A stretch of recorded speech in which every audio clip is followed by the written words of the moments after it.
Hello everybody, this is Chef Sam coming to you from the Bomber Mountain Civic Center in Buffalo, Wyoming.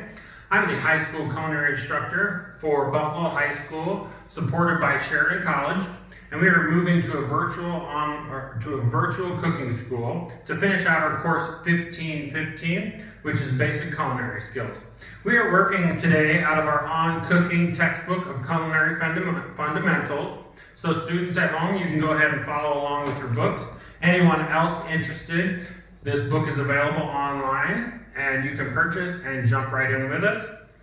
Today we are working on chapter 11, thickening agents, which will be found on page 215. I will be demoing the process for practical application for the students. Today we are discussing the most common and traditional form of thickening agent, which is the roux. Basically, a thickening agent allows for the gelatinization of starches, the process by which starch granules absorb moisture when placed in a liquid and they're heated. There are three types of roux we'll be discussing: white, blonde, and brown. Basically, there's two components to a roux. It needs to be equal amounts by weight, fat and flour. So cooking the flour in the fat coats the starch granules with fat and prevents them from lumping together or forming lumps when introduced into a liquid. Today, we will be making a white roux. The purpose of our white roux today is going to be for our final application, which will be seen in our next video. Definition of a white roux: it's basically cooked only briefly and should be removed from the heat as soon as it develops a frothy, bubbly appearance. It is used in white sauces, like a Béchamel, or in dishes where little or no color is desired. Flour protein content, as well as roux color, determines the final thickness of the roux. We will be using this roux for a Béchamel sauce, which is a mother sauce. And then from that sauce, we will be creating the supporting cheese sauce.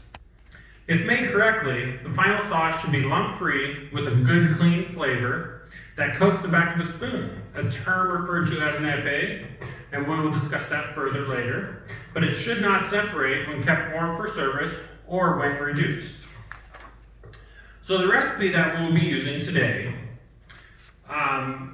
is 3 ounces flour with 3 ounces clarified butter. It's found on page 166. The final roux weight will be 6 ounces. Now I've made some additional changes since I wrote the recipe, so we are going to go ahead and add 1 ounce to the flour and 1 ounce to the butter for ease of use. That way it's easy for anyone to reproduce at home for our final roux weight of 8 ounces. Once again, you can find this recipe in its full format on page 166 of your On Cooking textbook. So first, what I'd like to discuss to you is the most important step when creating a roux is to use a heavy saucepan as to not scorch when you're heating. So I just have an example for you of a heavy saucepan. This would be steel, and you can see how it's got this nice thick edge to it. So that is a very durable pan. So if you have the ability to use this pan, I recommend that you do, because it's definitely a surefire way to ensure a good roux. For the purposes of the class, all of our students have access to aluminum products. So we will be using an aluminum pan today in our review later in our discussion about why you really wouldn't want to use an aluminum pan, but you can still achieve the final product if desired in certain emergency situations, let's say.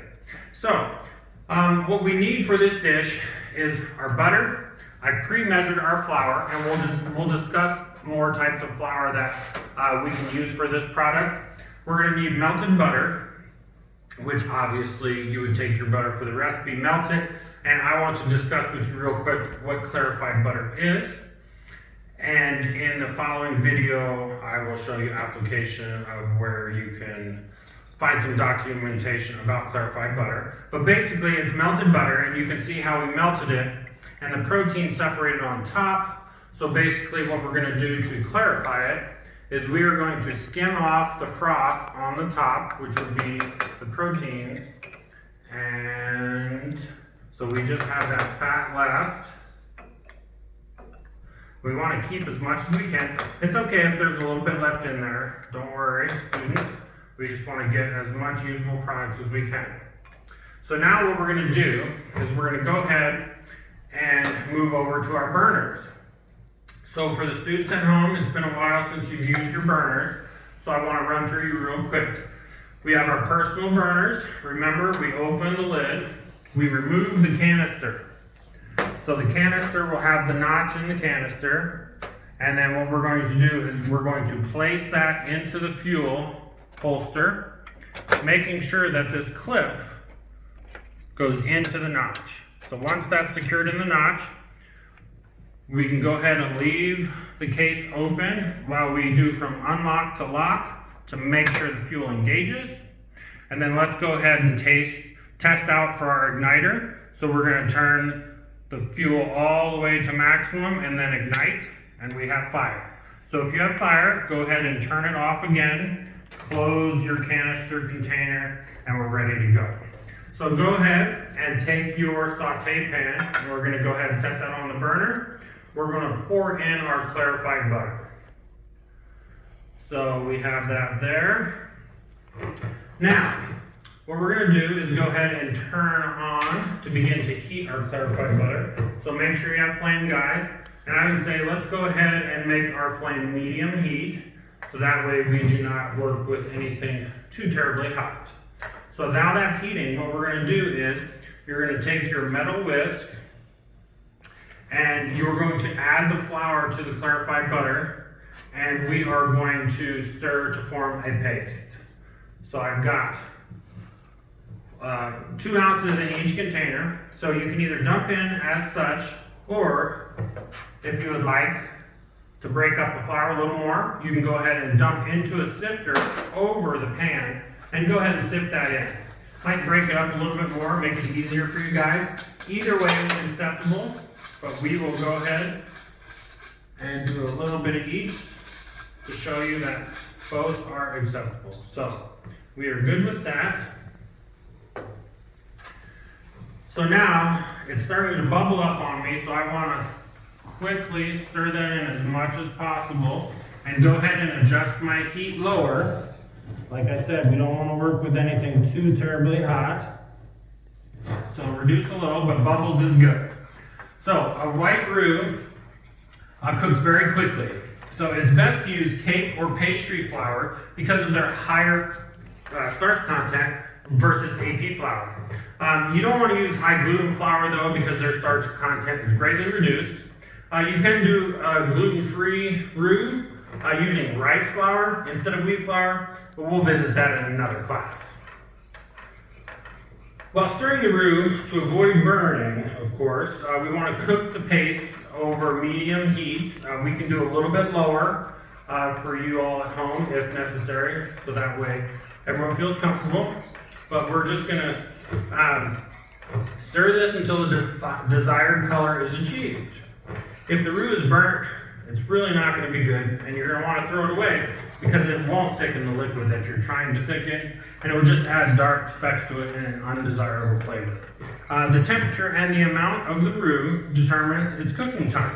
Our white roux will only need a few minutes to cook just to minimize the raw flour. So the raw flour taste, I should say. We've been cooking this for about 1.5 minutes now, so we're just going to go for 1.5 minutes more.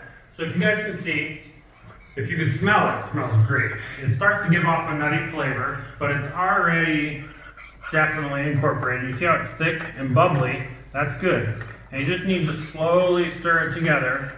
And we're going to go ahead and give it about 30 more seconds, and then we are going to set it to the side. Because if you were here, you would start to smell the aromas. It's fresh. You can see how it's nice and clean. We don't have any black specks in it. So this is all you guys want to do at home, is you saw how quick that was. And we're just going to keep on stirring it. You want to keep it moving, because the longer you let it sit, there's a possibility of it scorching, which isn't such a big deal if you use that heavy sauce pot. And by all means, use a heavy bottom sauce pot if you have one at access at home. Like I said, for the purposes of our students, we are using what we have on hand.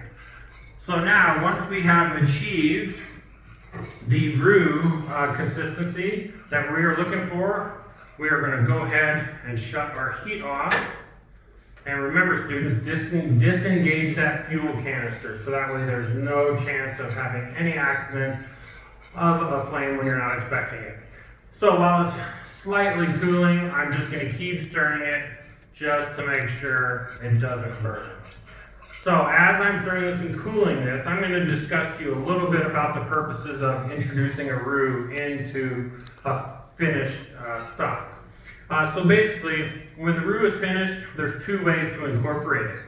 A cold stock or liquid can be added to a hot roux while you're vigorously stirring with a whisk, or a room temperature roux can be added to a hot stock or liquid while also vigorously stirring with a whisk. Once the roux and the liquid are fully incorporated and the sauce begins to boil, the sauce must be cooked for a time to remove any raw flour taste that may remain. So chefs say about 20 minutes, but this will also thicken your sauce. I prefer to cook it until you reach the desired thickness that you need for your recipe. A properly cooked roux boasts an excellent flavor. We want to achieve a final nappe consistency for the sauce we are cooking in our next class, so we want to cook it accordingly. So now if you come and see this, as it's settled down, it's developed a real nice smooth texture. The bubbles have disappeared. So we'll go ahead and let this sit for a little while because there's no necessary caution for it burning, I should say. So we'll go ahead and put our whisk to the side. So some tips for making a roux. We will now visit what I discussed earlier about the types of pan. It's recommended not to use any aluminum pots as they can turn light sauces gray and impart a metallic flavor. So our flavor and our color would probably be a little more brighter if we use the heavy bottom sauce pot. This is caused by the scraping action of the whisk against the aluminum. If you use a non-metal whisk, say that's all you have is aluminum pan, it's going to be a little tricky because a non-metal whisk can't really handle that high of heat, and roux can get very hot. So if you control your temperatures, it's possible, but there's not many non-metal whisks out there that can handle those high temperatures. You also want to use a sufficiently heavy pot to prevent the sauces from scorching or burning during long cooking times. This will become more of an issue when you go for your blonde roux or your brown roux, because some of those roux can take up to 45 minutes to cook, and if you don't have things appropriate, you have a risk of burning it. So also, be sure to avoid extreme temperatures when cooking your roux. A roux should be no colder than room temperature when it's used so that the fat is not fully solidified. On the other hand, an extremely hot roux is dangerous and can spatter when combined with the liquid. On another note, stocks or liquids should not be ice cold when combined with the roux. This can lead to a cold roux, which will be more difficult to work out with a whisk and leave solidified pieces in the final product. Also, don't over thicken it.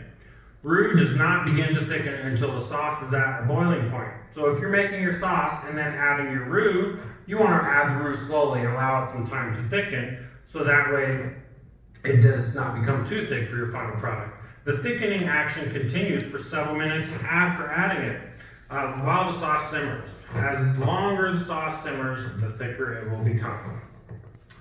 So that's all we're going to discuss today, students. So I hope that this was informative enough so that way you can all achieve your roux. And thank you all for tuning in today as we reviewed how to make a white roux. In our next episode, we'll be using that roux to make the mother bechamel sauce for use in our supporting cheese sauce. So we hope to see you tune in there. And thank you for joining us for another class.